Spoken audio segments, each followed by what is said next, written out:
우리가 부모를 섬기는 것은 당연한 겁니다. 이제 하나님 앞에 신앙생활도 하나님 앞에 바르게 하려면 부모를 공경하는 것이 그의 명령입니다. 명령. 그래서 우리가 부모도 우리가 섬길 수 없으면 다른 사람을 우리가 섬긴다는 것은 불가능하고 그게 가식적인 겁니다. 그래서 우리가 우리를 이 세상에 태어나게 하신 부모를 공경하라. 한마디로 말하면 부모를 우리가 공경하라는 것은 하나님이 우리에게 약속해 준 땅에서 생명이 길고 복을 누린다고 나오는 겁니다. 그래서 하나님 앞에 우리가 신앙생활에 잘 되는 중요한 내용이기도 합니다. 그래서 이번 주간은 우리가 어버이날인데 내 부모를 공경하라.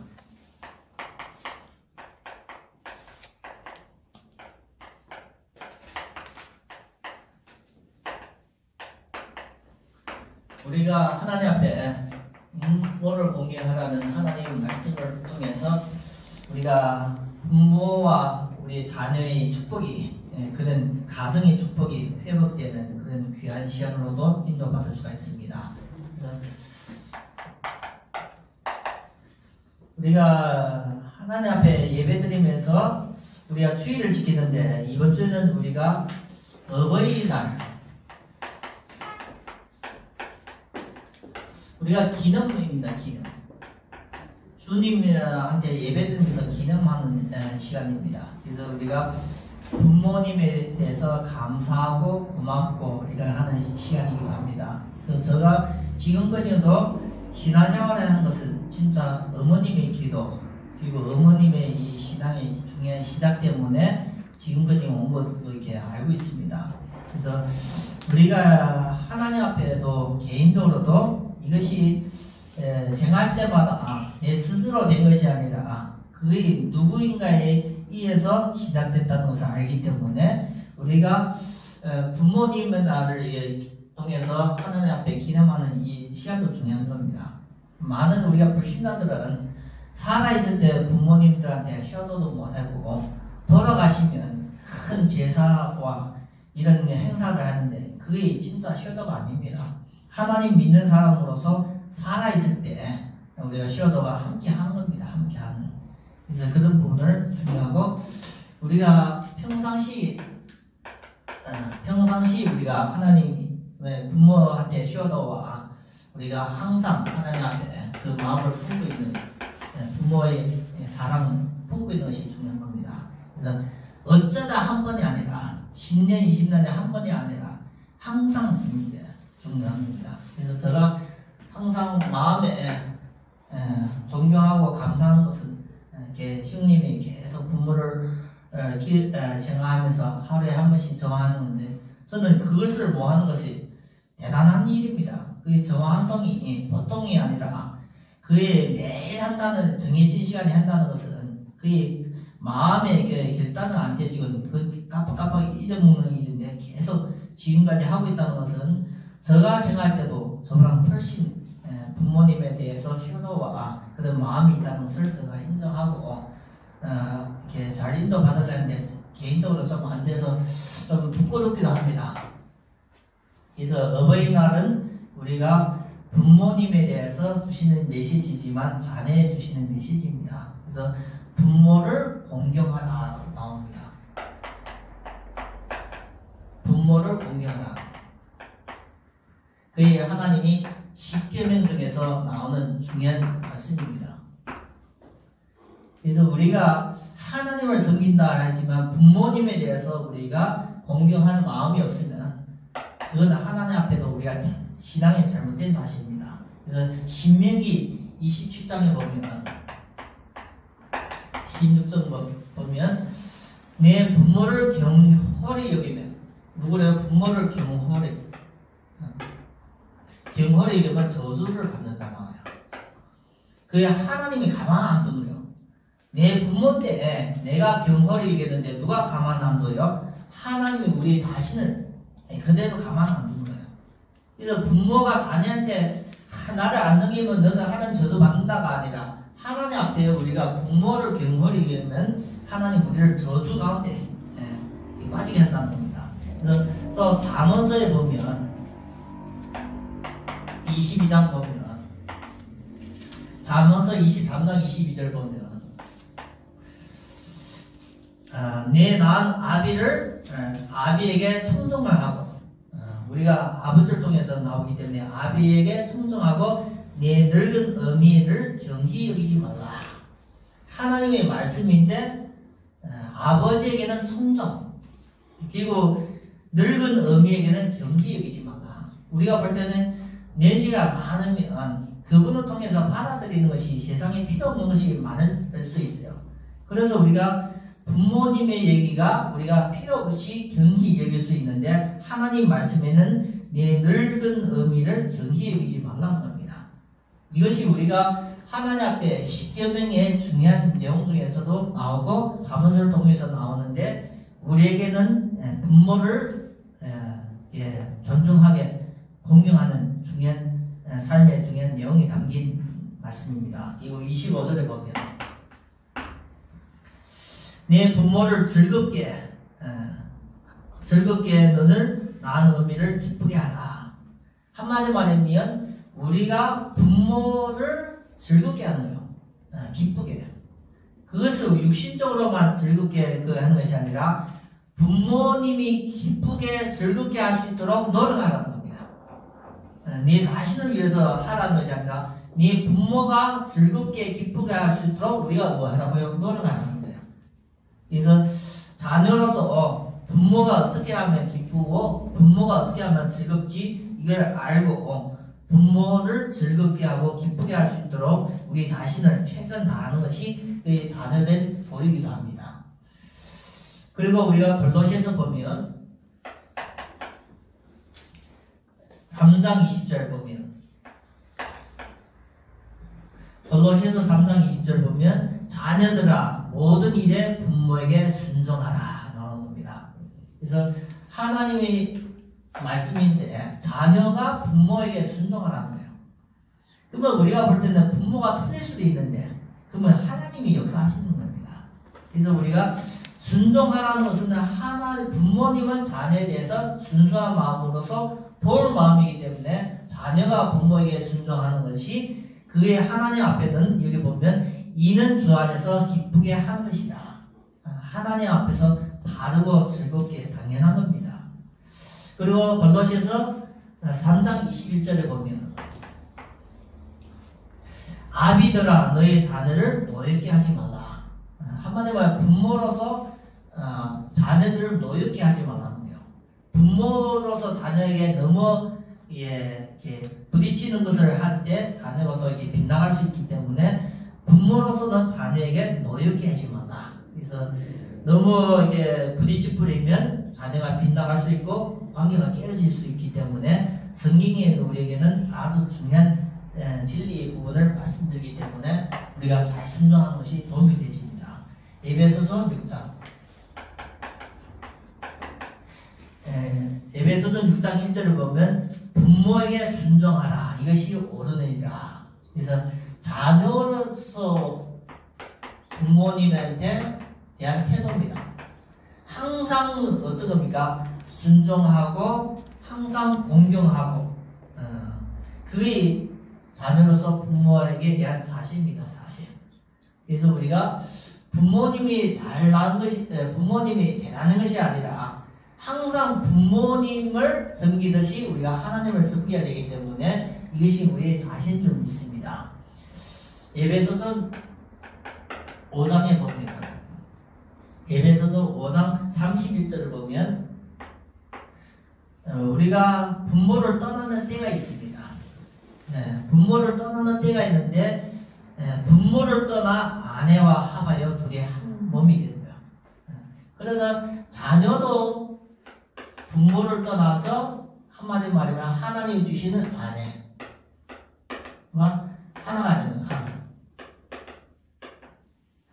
성경에 하나라는 것은 아주 중요한 의미를 담고 있는 거예요. 그래서 성부, 성자, 성령도 하나입니다. 하나. 그래서 성부, 성자, 성령도 서로가 이게 하나고 부부도 하나입니다. 교회도 하나입니다. 그래서 어떻게 성부, 성자, 성령인데 하나인가? 부부도 어떻게 둘인데 하나가 되는가? 가정도 10명이 나와도 20명이 나와도 가정도 한 가정입니다. 교회도 1000명이 돼도 2명이 돼도 교회도 하나입니다. 그래서 하나라는 것은 아주 중요한 의미가 있는 거예요. 의미. 그래서 우리가 볼 때는 성경에 주시는 말씀은 아주 중요한 의미가 있기 때문에 우리가 성경의 예배를 통해서 주시는 말씀을 깊이 있게 우리가 소화시키는 것이 우리에게는 응답입니다. 응답. 그래서 부모를 떠나서 아내와 합해서 둘이 한 육체가 되는 것은 우리가 하나님 앞에 이 하나가 되는 것은 새로운 응답입니다. 새로운 응답. 새로운 응답이 있기 때문에. 그래서 우리가 이런 것을 놓치면 많은 것을 우리가 놓치는데 꼭 이런 부분을 통해서 우리 개인에게도 교회에게도 가정에게도 중요한 도움이 되기를 바랍니다. 디모데후서 3장 14절부터 17절 보면 하나님의 말씀이 우리에게 교훈으로서 우리에게 바르게 하고 의롭게 하고 우리를 믿음으로써 하나님 일에 쓰임받게 하는 중요한 말씀이기 때문에 우리에게는 신앙생활을 하는데 도움이 되십니다.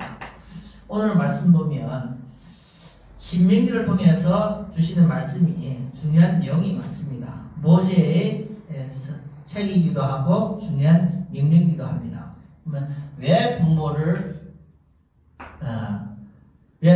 부모에 대한 공경을 했는가? 그 이유를 하나님 앞에 우리가 질문하면서 찾아갔으면 좋겠습니다.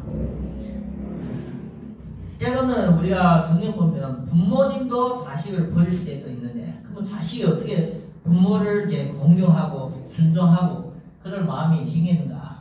그래서 우리가 하나님 앞에 질문한다는 것은 부인해서 질문을 하는 것이 아니라 의심해서 질문을 하는 것이 아니라 그 이유와 참된 가치를 찾아가기를 위해서 우리가 질문을 하는 겁니다. 그래서 하나님은 살아계십니다. 지금도 우리가 하나님 벌려면 볼 수가 없어요. 하나님은 믿을 수 있는데 볼 수도 없어요. 그러면 어떻게 우리가 신앙을 바로 가집니까? 그게 비밀입니다. 그래서 신앙생활에는 우리가 하나님이 중요한 비밀입니다. 비밀. 그래서 요한복음 3장에 보면 니고데모, 유대인의 관인이고 바리새인인 니고데모가 이 하나님 비밀이 이해가 되지 않는 거예요. 그래서 조용하게 저녁에 예수님을 찾아오셔서 질문하는 겁니다. 질문하는데 영원한 영생, 우리가 말하는 구원, 여기에 대해서 이해가 안 되는 겁니다. 그래서 예수님한테 찾아오셔서 어떻게 사람이 구원받는가 얘기를 하는 거예요. 그래서 예수님이 구원 받지 못하면 하나님 나라에 갈 수도 없고 볼 수도 없다고 얘기를 하는 거예요. 구원에 대해서 얘기하면서 중생을 얘기했는데 어떻게 내가 부모님의 뱃속에 들어가서 다시 태어나는가? 이 비밀입니다. 비밀. 그래서 우리가 마태복음을 보면 부자 청년이 나와요. 부자 청년이 예수님께 나와서 질문하는 겁니다. 아마 이게 니고데모와 비슷한 내용입니다. 질문이 나오는데 어떤 질문은 내가 무엇을 해야만 구원받는가? 그래서 구약의 율법을 다 자기가 지켰는데 어떻게 하면 구원받는가 얘기를 하는 거예요.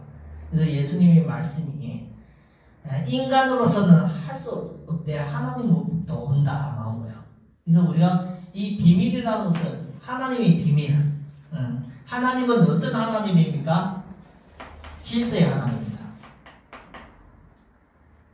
그래서 구약에 보면 여자가 이름이 많이 안 나올 때가 많습니다. 근데 우리가 보면 아브라함이 이삭을 낳고 그러면 아브라함은 남자인데 어떻게 자녀를 낳아요? 성경 보면 누가 누구를 낳고 누가 누구를 낳고 다 남자이거든요. 거의 하나님 앞에 질서입니다. 질서. 첫 번째 하나님 만든 사람은 아담입니다. 이해됩니까? 여자도 어디에서 나왔어요? 남자에게서 나왔어요. 그래서 성경의 모든 것이 보면 나올 때 하나님이 지은 사람을 질서의 사람은 다 남자로 나오는 거예요. 그래서 누가 누구를 낳고 누가 누구를 낳고 다 남자 이름으로 나와요. 극히 드문 사람에게는 여자 이름이 되는데 그 몇 명, 한 4명 정도가 여자 이름이 되었는데 언약과 관계된 사람만 그 여자 이름만 라합이든지 루시든지 이름이 되는 겁니다. 그래서 중요한 것은 하나님이 질서의 하나님입니다. 질서의 하나님. 이 질서의 하나님이기 때문에 우리가 이 질서를 통해서 모든 관계가 되어진 거예요. 그래서 하나님 앞에 중요한 것은 이 자녀와 부모의 관계. 자녀와 부모 관계. 하나님이 아주 중요시하고 있습니다. 그래서 오늘 십계명 중에서도 나오고 부모를 경솔히 하면 재수를 받는다고도 신명기 27장 26절에도 나온 같이 하나님은 자녀와 부모 관계, 육신적인 이 관계도 중요하게 얘기합니다. 그래서 자녀는 누구를 통해서 나요? 부모를 통해서 세상에 태어나는 거예요. 그래서 그것이기 때문에 하나님 앞에는 이 부모가 잘못되면 부모의 생각이 잘못되면 이 자녀는 누구 자녀요? 내 것입니다. 내 것. 그래서 내 마음대로 할 때가 많아요.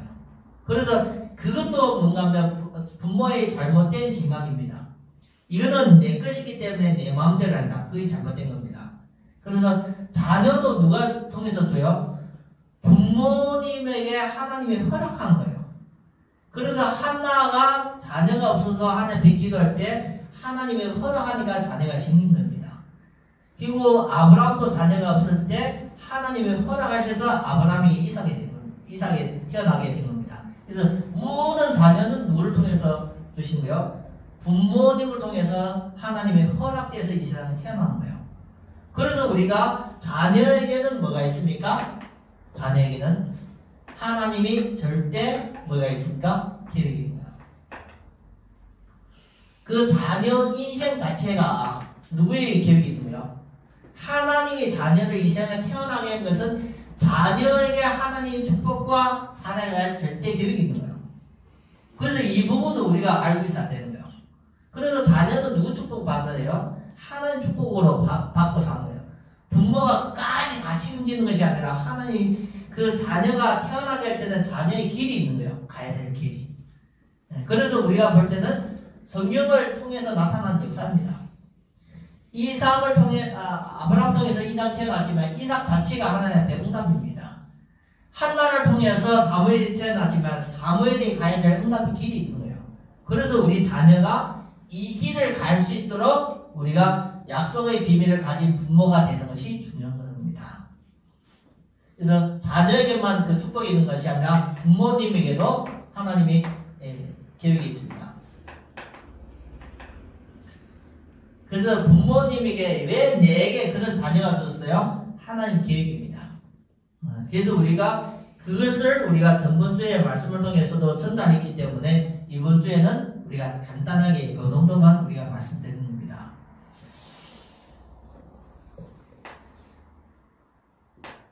그래서 우리가 말씀 보면 부모와 자녀의 관계를 보면 그러면 어떻게 부모와 자녀의 관계가 하나님 앞에 제대로 된 것인가?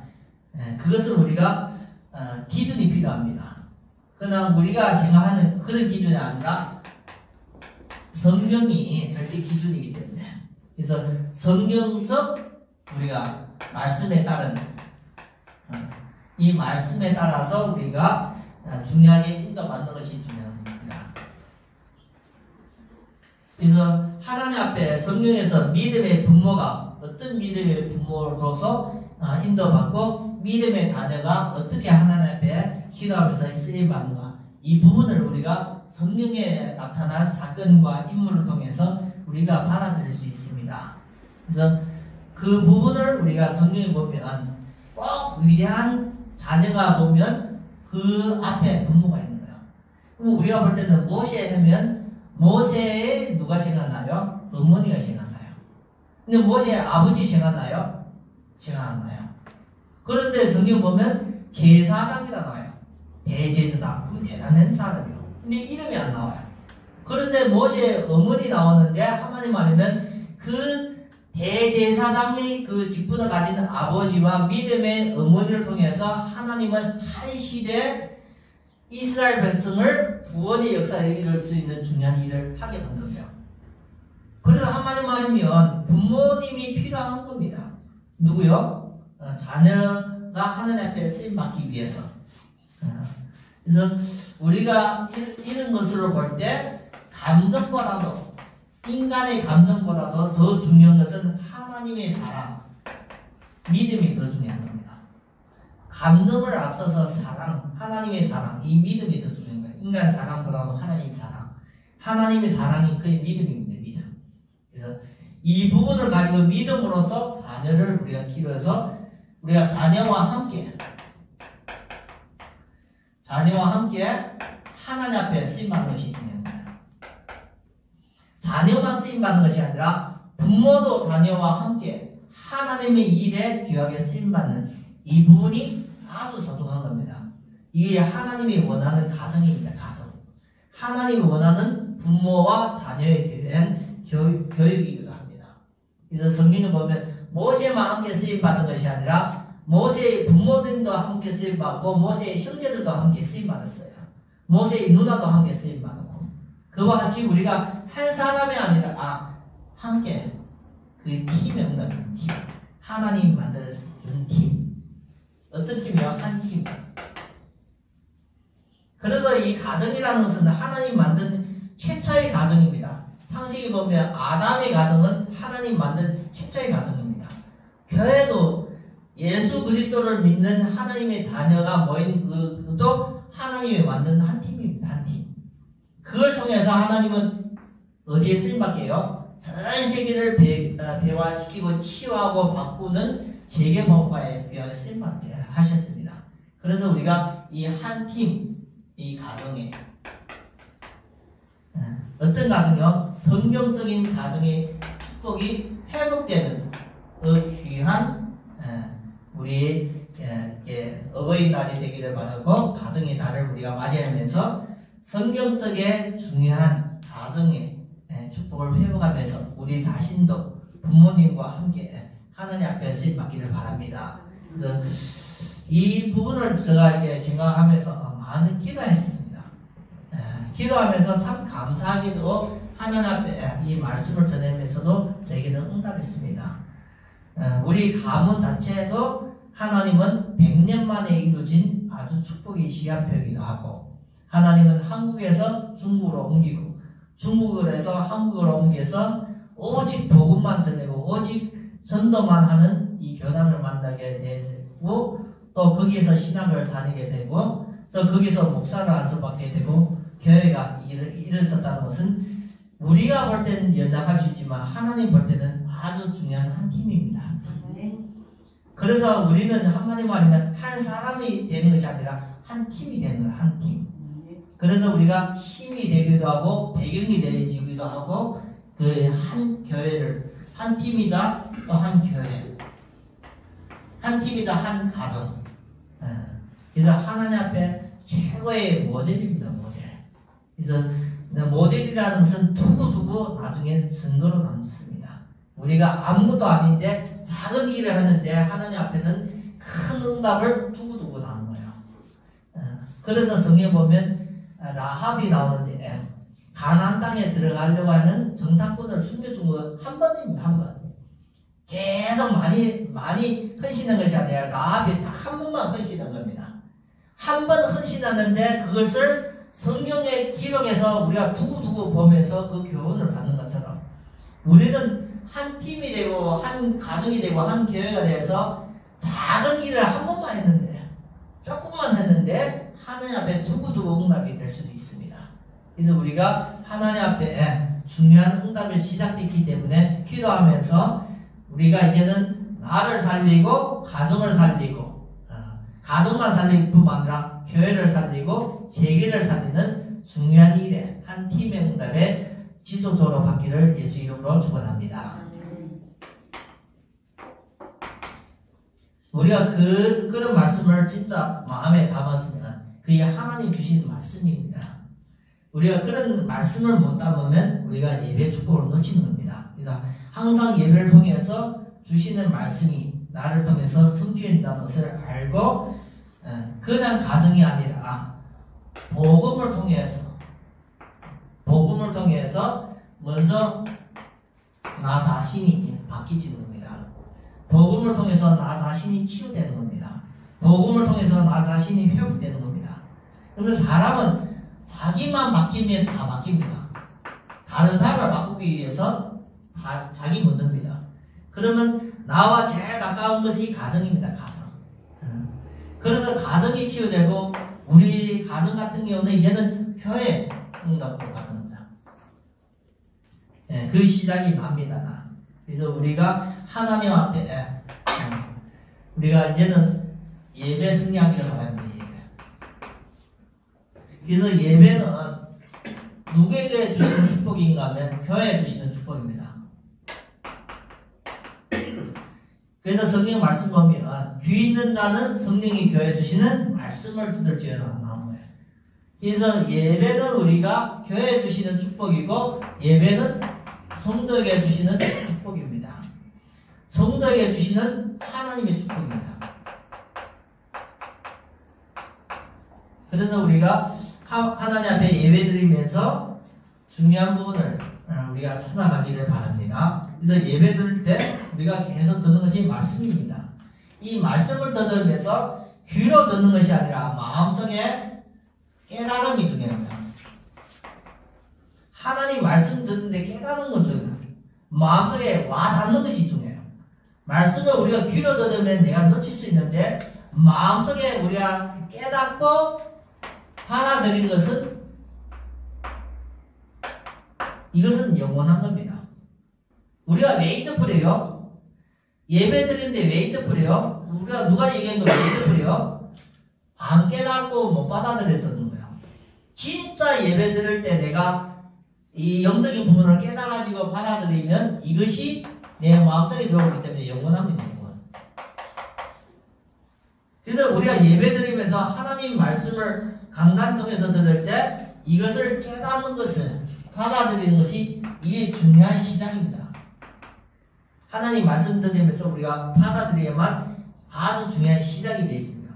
그래서 그동안 우리가 제대로 안 깨달아지면 잘 시작이 되지 않습니다. 저도 교회 나오면서도 한 20년 정도 교회 나오면서 한 10몇 년 동안에 하나님 말씀 듣는데도 이 두 개가 안 되신 거야. 말씀이 내 마음에 안 깨달아지고 못 받아들이는 거야. 그 은혜는 잠깐 받는데 내게는 영원히 남지 않아요. 그런데 어느 순간에 내가 깨달아지고 이 말씀을 받아들이니까 나도 모르게 이것이 내 마음에 각인되어지면서 그게 영원히 되어집니다. 그러면서 새로운 눈이 열리지는 거야. 새로운 시작이 되는 거야. 그래서 우리에게는 매주 받아들이는 예배를 통해서 진짜 참된 새로운 시작이 되기를 바랍니다.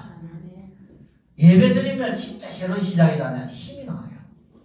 우리가 계속 힘든 것을 계속 이어가면 우리에게는 응답이 없지만 새로운 시작이 되어지면 진짜 변화가 되어집니다. 뭐가 변화가 되어집니까? 우리의 뿌리가 바뀌집니다. 진짜 수십 년 동안 잘못된 뿌리도 바뀌지는 것이 예배입니다. 하나님 앞에 큰 걸 받아버리면 우리가 진짜 뿌리가 바뀌집니다. 이상한 우리의 체질 이것도 바뀌는 거예요. 우리가 큰 걸 하나님 앞에 응답으로 못 받으면 계속 남는 것이 뿌리와 체질입니다. 진짜 하나님 앞에 큰 걸 받아버리면 작은 것을 우리가 당연하게 우리가 내려놓을 수 있습니다. 그래서 우리가 참된 예배를 드릴 수 있는 것이 그의 성도가 축복입니다. 그래서 요한복음 보면 4장 23절 24절 보면 하나님은 앞에 진실로 예배드린 자를 하나님이 찾고 있고 진실된 예배를 드리기를 원하고 있습니다. 그래서 진실된 예배라는 것은 요한복음 5장 24절 25절 보면 진실된 예배라는 것은 하나님의 아들을 음성을 지금 듣는 겁니다. 언제 들어요? 예배 드리는 그 시간에 지금 듣는 거예요. 누구의 음성이에요? 하나님의 아들의 음성. 그 아들의 음성을 들을 때, 지금 들을 때 성경에 보면 살아나는 거예요. 누구의 말씀 듣고 살아요? 하나님의 아들. 예수 그리스도의 말씀, 복음을 들을 때 지금 살아나는 겁니다. 그 시간이 우리에게 드리는 신령한 예배입니다. 그래서 모든 성도가 하나님 앞에 주의를 통해서 내 인생의 최고의 큰 변화를 일으키는 참된 예배가 회복되기를 바랍니다. 그래서 우리가 예배라는 것은 내 인생의 최고의 응답 자리입니다. 예배를 드릴 때 우리가 하나님은 안 보이지만 예배를 제대로 드릴 때, 말씀을 들을 때, 기도를 할 때 그때 성령이 역사하십니다. 성령은 언제 역사하십니까?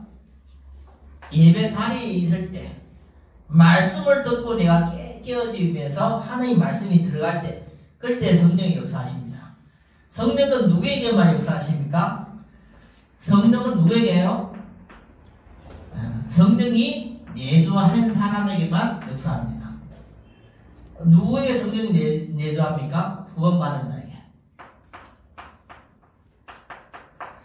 구원받는 자에게 누가 있습니까? 하나님의 성령이 들어가 있습니다. 그래서 성령이 없는 곳에는 성령이 역사할 수 없습니다. 그래서 구원받는 자가 하나님 앞에 예배 축복 속에 있을 때 성령이 역사하게 되어 있습니다. 그래서 우리가 하나님의 역사를 한다는 것은 하나님이 일을 한다는 거예요. 하나님의 역사라는 것은 하나님이 일을 한다는 거예요. 어떤 일이요? 친히 일을 하신다는 거예요. 그래서 우리가 성령 내주된 사람에게 구원받은 자에게 하나님의 역사를 체험되는 것은 그 큰 응답입니다. 큰 응답의 시간입니다. 그래서 하나님은 우리 인생을 성령이 내주하시고 역사하시면서 우리를 인도하십니다. 그래서 우리가 하나님이 우리를 인도하기 때문에 인간은, 하나님의 자녀는 절대 망할 수가 없습니다. 믿는 사람은. 그래서 그런 부분을 알면서 우리가 하나님 앞에 중요한 것은 이것은 영적인 예배와 우리 말씀의 부분이지만 중요한 것은 삶입니다. 삶입니다. 그래서 우리가 어떻게 삶을 살 것인가? 오늘 보면 부모님에게도 공경하고 우리가 자신에게도 우리가 신앙적으로 하려면 이 삶의 자세가 중요한 겁니다. 자세. 어떤 자세로 사는가? 우리가 컵도 병도 우리가 물병도 자세가 발라야만 우리가 많이 담깁니다. 이 자세가 우리 그릇입니다. 그래서 우리가 성경을 보면 우리가 복음 가진 우리가 렘넌트에 보면 이분들을 다 달랐습니다. 이분들을 우리가 보면 육신적으로 부모님들을 보면 큰 배경이 아닙니다. 그런데 자녀들은 하나님 앞에 이 믿음으로서 시대에 향해서 모든 저주와 시대에 향해서 모든 문제를 해결하면서 왕들 앞에서 쓰임받았습니다. 그것을 하나님은 지금도 그런 역사가 일어나기를 원하고 있습니다. 부모님이 우리가 바른 복음을 깨닫고 전도운동 속에서 교회운동 속에서 말씀운동에 들어갔다는 것은 그 축복입니다. 이 축복을 자녀에게 심어주면 자녀에게 큰 열매를 맺습니다. 씨가 작지만 그 열매는 큰 것 같이, 겨자 씨가 우리가 아무리 작아도 그것이 나중에 장성하면 하늘에 나는 새도 거기에 둥지를 튼다는 것 같이 우리가 복음의 씨를, 생명의 씨를 자녀에게 전달하면 자녀를 통해서 계속 우리가 큰 열매를 맺을 겁니다. 그래서 성경에 보면 이 렘넌트를 통해서 하나님은 우리에게 복음을 설명할 뿐만 아니라 중요한 하나님의 자녀로서 믿음의 축복도 설명하고 있습니다. 그래서 이 렘넌트가 왕들 앞에서 그 나라와 그 시대에 살리는 하나님의 일에 쓰임받았습니다. 그래서 우리가 말씀을 통해서 이 중요한 부분 하나하나가 우리가 확인되고 우리 자신도 그 응답을 받는 그 길에 하나님 말씀에 순종하면서 인도받기를 바랍니다. 그래서 이 렘넌트 한 사람 한 사람이 하나님 앞에 천명을 가졌습니다. 천명. 누구를 통해서 받았습니까? 이 천명을 하나님 앞에 받았지만 누구를 통해서 받았습니까? 부모님을 통해서 시작된 겁니다. 모세의 천명은 부모님을 통해서 시작된 겁니다. 그와 같이 사무엘의 천명도 부모님을 통해서 시작된 겁니다. 그래서 우리가 부모님이 자녀와 함께하면서 언약만 전달하는데 자녀가 하나님 앞에 그렇게 크게 크게 쓰임받을 줄은 부모님도 생각도 못합니다. 그래서 자녀가 하나님 앞에 우리가 성공하는 것은 부모님께 영광도 돌리고 하나님께도 영광 돌리는 겁니다. 그게 우리가 부모에게 효도하는 하나님의 방법입니다. 우리가 자녀에게 부모에게 공경하고 효도하라. 육신적으로 효도도 있지만 하나님 앞에 믿음 안에서 응답받는 것도 부모를 공경하고 순종하고 응답받게 하는 겁니다. 그것을 우리가 성경에 나타난 증거이기 때문에 우리가 성경을 통해서 확인하는 그런 귀한 예배 시간이 되기를 바랍니다. 하나님 앞에 천명 받은 자가 이제는 매일 삶 속에서 증거가 일어납니다. 매일 삶이 다른 겁니다. 우리가 볼 때는 큰 걸 가지고 응답받는 것이 아니라 작은 것을 하나님 앞에 이제는 응답받는 겁니다. 그래서 작은 것을 믿음으로써 우리가 계속 응답받을 때 그게 작품이 되집니다. 그래서 작품은 언제 일어나요? 매일입니다. 매일. 그래서 우리가 어려운 환경이 있어도 연약해도 그걸 믿음으로 뛰어넘을 때 매일 내 삶 속에 누구의 작품이 되는 거예요? 하나님의 작품이 되는 거예요. 그래서 우리 삶이 하나님의 작품입니다. 아브라함이 사울에게 쫓겨다니면서 계속 죽음의 겁에서 넘으면서 아브라함이 아니라 다윗이 사울을 피해서 계속 다니면서 다윗이 뭐예요? 했습니까? 시를 썼어요. 그 시가 어디 있습니까? 시편에 있는 거예요. 우리가 그 시를 보면서 하나님 앞에 영광을 돌리는 우리가 시이기 때문에 우리에게도 많이 신앙에 도움이 되십니다. 그래서 우리가 평안할 때 하나님 앞에 영광을 돌리는 것이 아니라 다윗은 어려움 속에 고통 속에서도 하나님을 찬양했습니다. 그래서 우리가 믿음으로써 성경에 나오는 이런 축복을 우리가 예배를 통해서 말씀을 받으면서 다윗이 하나님 앞에 쓰임 받으니까 우리가 다윗이 아버지 이세도 우리가 알게 되시면서 다윗이 평생 부모 앞에서 부모만 섬긴 것이 아닙니다. 한마디로 말하면 계속 도망다니면서 쓰임 받았는데 그게 지금까지 우리가 다윗을 기록할 때마다 다윗이 부모를 기억한 같이 사무엘이 항상 부모 앞에서 쓰임 받은 것이 아니라 부모를 공경하고 부모 앞에서 한 것이 아니라 하나님 앞에서 하는데 최대로 하나님 앞에 쓰임 받은 같이 우리 자녀가 한 번밖에 없는 우리 삶. 그래서 우리가 인생이지만 일생입니다. 일생. 한 번 살다가 가는 겁니다. 10년 살아도 한 번이고 100년 살아도 한 번인데 일생에 우리가 하나님 앞에 올인하는 겁니다. 그래서 믿음으로 올인할 때 하나님은 그 자녀의 믿음을 통해서 최고로 하나님 앞에 믿음의 증인으로서 쓰임받습니다. 그래서 성경의 역사는 어제나 오늘이나 동일하게 역사하십니다. 성경에 우리가 다르게 하나님 역사하시는 것이 아니라 창세기의 하나님과 신약의 하나님과 지금의 하나님은 동일한 하나님입니다. 그래서 동일한 역사하시는 하나님의 말씀을 받고 지금 나와 함께 하시는 하나님 앞에 우리가 먼저 나 자신을 하나님 앞에 변화받고 내 자신을 하나님 앞에 치유되고 그리고 가정을 우리가 살리고 부모를 공경하면서 자녀를 키우면서 이제는 우리가 가정을 넘어서 교회를 키우고 살리고 많은 불신자를 살리는 그런 주역으로서 우리 주영교회 성도님들이 그 말씀에 따라 큰 응답의 증인으로서 쓰임받기를 예수 그리스도 이름으로 축원합니다. 기도드립니다. 하나님 아버지 감사합니다. 오늘도 주일을 위해서 어버이날을 통해서 귀한 말씀 받고 하나님 앞에 남은 삶을 증인으로 살 수 있도록 주의 성령께서 인도하여 주시고 역사하여 주시옵소서. 우리 주 예수 그리스도 이름으로 감사하며 기도드립니다. 아멘.